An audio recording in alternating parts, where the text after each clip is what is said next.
Cryptocurrency assets are volatile assets, and that means that sometimes you buy them, you invest in them, or you trade them and lose money. And you would have seen that a lot of people invest in some cryptocurrency assets at the top and they end up losing their investment because they do not understand that they really have to be able to analyze the market, whether it is fundamental analysis or technical analysis, before they are able to invest in the cryptocurrency assets and make money. That is why it is important for every trader or even investor to understand how to analyze the cryptocurrency market. And we have two ways by which you analyze the cryptocurrency market. One is fundamental analysis and the other is technical analysis. And in this video, I'll be talking about how you can do a proper fundamental analysis of any crypto project to know whether it is good to invest in them or not. Hey guys, I am Arab the Plug and you're welcome to my YouTube channel where I discuss how to trade the cryptocurrency market, I teach how to trade forex market, and I also talk about personal finance. If you are interested in any of these topics that I mentioned, make sure you hit the subscribe button so that you get to see my videos whenever I post them, and also like this video and share with your friends. In this video, I'll be talking about fundamental analysis, what it means, how to do it, and what is the objective of doing a fundamental analysis in the crypto market or on a crypto asset. What is fundamental analysis? Fundamental analysis is an approach or a strategy used by cryptocurrency investors and traders to understand the intrinsic value of an asset, and with it they'll be able to determine whether an asset, a crypto asset, is overvalued and undervalued. Let's talk about the intrinsic value. What intrinsic value simply means is that with fundamental analysis you'll be able to understand what is the real worth of an asset, because in the cryptocurrency market there are a lot of hypes. There are a lot of projects that are based on hype, that are based on some certain people hyping them and trying to push them to the people. And that's why today on X and a lot of other platforms, you see a lot of crypto influencers trying to push some crypto assets to people to buy because of some of the material gains or some of the referrals that they will get from this asset, or even because this asset is owned by them or their friends or some of their business partners and stuff like that. So you as an investor and trader, you really need to be able to do a proper analysis to be able to determine whether that asset is really worth your hard-earned money or not. And it happens a lot in the crypto market that we have something called rug pull, whereby some people will buy some assets and eventually the asset is going to go back to zero without giving them any reasonable return. Because sometimes people try to invite other people to invest in that asset just because they have bought a reasonable percentage of it. And when people buy this asset, the price starts going up and they eventually sell their asset at a very reasonable price. With this, other investors who join later get to lose all their money and the asset goes back to zero and it becomes absolutely worthless. That is what they call rug pull. So that you don't become a victim of this rug pull, it is important that you really have to be able to do a proper fundamental analysis by looking at the intrinsic value of an asset and trying to determine whether the asset is undervalued or overvalued. So when you understand the fundamental analysis of an asset, or when you do a proper fundamental analysis of an asset, you'll be able to know, okay, this asset really has some potentials. This asset is worth putting my money because in the next few years it's going to blow up. In the next few years it's going to be worth a lot of money, and that is what fundamental analysis does for you. So let's talk about how to do fundamental analysis. Fundamental analysis actually has three basic types, or let me say three basic branches that you have to look at before you can do a proper fundamental analysis of a crypto asset. And we call these branches metrics. So we say three metrics of fundamental analysis. We have the project metrics, we have the on-chain metrics, and we have the financial metrics. So you can put it these metrics are not arranged in any form. You can do any of it. You can put any of these first. You can say on-chain metrics, project metrics, and financial metrics. Anyhow you put it, it's fine. So let's talk about them one after the other. Let's talk about on-chain metrics. On-chain metrics is a kind of metrics or a kind of analysis you do for a crypto asset that looks at the data on the blockchain of that asset. And with this data, you'll be able to determine, is this asset really worth it? Does it have a potential? And is it worth my money? On-chain metrics basically helps you to be able to look at the data and information that is put on the blockchain of that asset. You'll be able to look at this data, and the data will give you enough information into the background of that asset, and this will be done on the blockchain. These are information that are based on the blockchain, because when we are looking at a company or a crypto asset that you want to invest in, you need to be able to look at some of the hidden data that everybody could not see, but you could just access them through some sites or some instrument that I'll be mentioning later in this analysis. The transaction count. Transaction count is a good measure of activity taking place on the network. How many transactions are happening on this particular blockchain, on this particular coin's blockchain? Okay, you want to analyze Bitcoin. You look at how many transactions, when you are looking at the on-chain metrics of Bitcoin, you look at how many transactions are happening on the network, and there is a site I'm going to recommend for you to do all this analysis later. So you look at transaction count is all about looking at how many transactions are happening daily.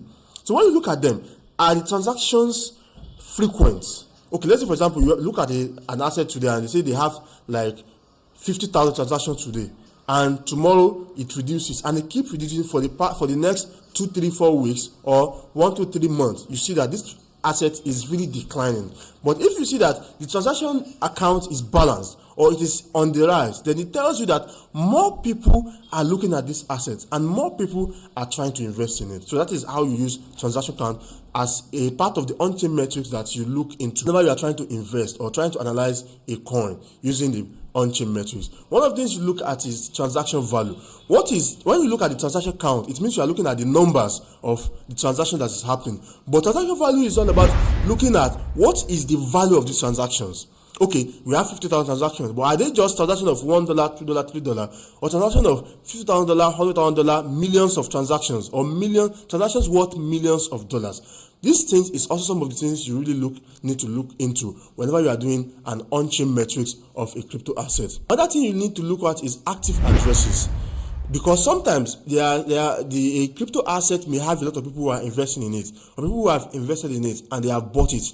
But are their addresses active? Because sometimes their addresses are not active. Some addresses would hold millions of dollars of crypto, and the owners have died or they have lost their private keys, or they could not access the coins again, and the coins are just there. If you have like 50,000 addresses for a coin, and out of these 50,000, 30,000 are inactive, then it means that something is wrong about that asset. So one of the things you look at when you are doing an on-chain analysis of a crypto asset is the active addresses available on that blockchain. So if you want to look at any of these 3 things I mentioned, you can go to a website which is called glassnode.com to look at all these metrics and use them to analyze your coin using the on-chain metrics part of the fundamental analysis. If you're getting value from this video, ensure you hit the like button and subscribe to my channel so that you get to see my videos whenever I post them. The next metric that we are going to look at in this video is what we call the project metrics. Project metrics is the kind of metric that looks at the qualitative approach of a crypto asset, that looks at the team behind the asset, if there is actually a team behind it. It looks at the white paper, the roadmap, and what is actually this project all about. That is what we call project metrics. And when you talk about the project, whenever you want to execute a project in real life, you will need that, okay, which company is going to execute this project? Because it matters. The individuals doing the stuff matters a lot. Then what are they doing? What do they want to achieve?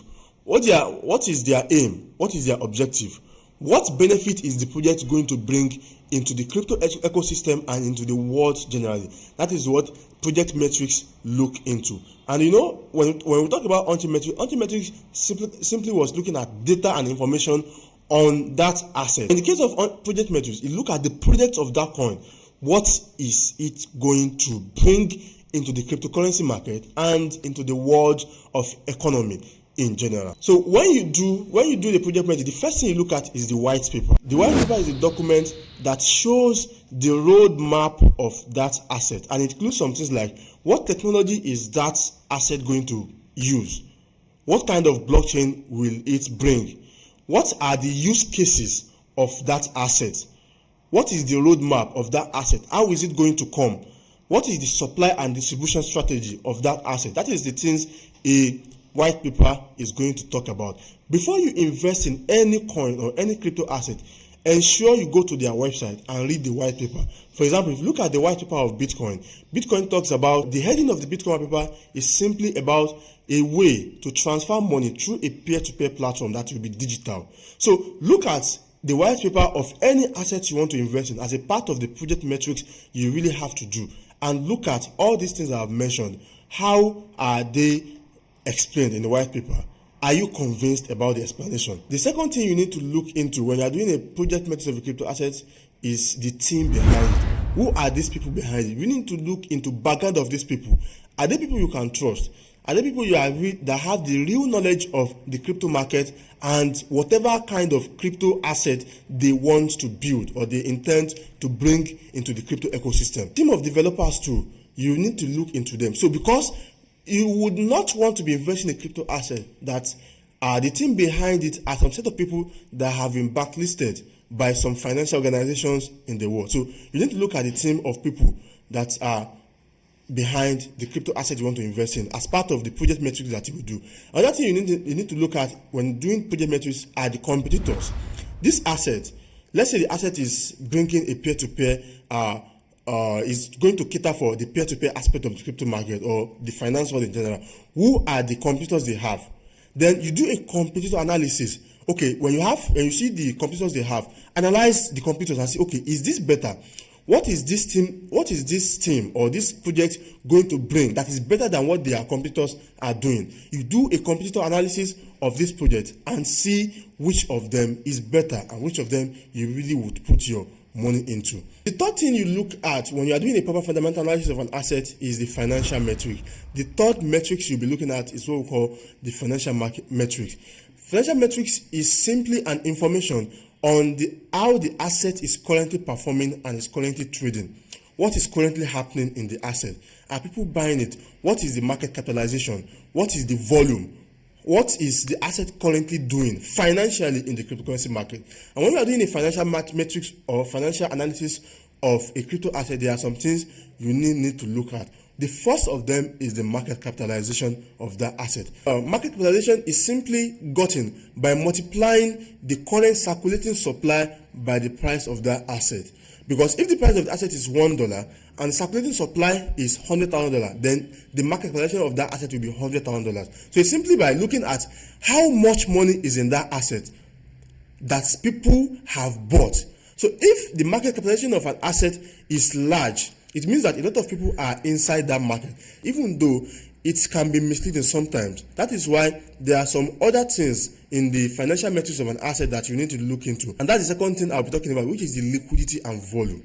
Even though market cap is important, but liquidity and volume is much more important because market cap is talking about everything available in that asset, which some of them might be dormant because it tells you what exactly is happening at the moment. You can look at the 24 hours volume of every asset to be able to see what is happening in the past 24 hours. You can look at the 48 hours volume, the 1 month volume, the weekly volume of that asset, so that you'll be able to determine, is the asset moving, are people investing in it, and what is happening inside that asset at the moment. The third thing you need to look at when you are doing a financial metric of a crypto asset is the supply mechanism. Supply mechanism simply talks about how a coin or token is doing in terms of properties attached to it and in terms of maximum supply, circulating supply, and inflation. When we talk about maximum supply is simply the total amount of supply that the coin will reach, that there would not be any available coin that will be mined. For example, Bitcoin has a maximum supply of 21 million coins. I'm not saying $21 million. I'm saying 21 million Bitcoins. So, and as of today, more than 19 million out of these 21 million have been mined. So it means that the supply of Bitcoin, the remaining amount of Bitcoin that has not been mined, is very low, is very small. And Bitcoin would be scarce because when everything has been mined and everything has gotten into circulation, there would not be any other coin that will be mined again, and the remaining ones that are already in circulation would be the one that everybody will be trying to buy. That means that Bitcoin is likely going to be very scarce in the next coming years, especially when all the circulating supply, all the maximum supply have been mined and everything is already in circulation. So you look at the circulating supply, how many of the total supply is already in circulation? Okay, how many does it remain to be mined that will come into circulation and relate them with each other to be able to do a proper supply mechanism analysis on a coin. So if you want to do any of this, and there are a lot of websites that you can get information about the volume, the market capitalization, the total supply, the maximum supply, the circulating supply of any crypto asset, and one of them is the CoinMarketCap.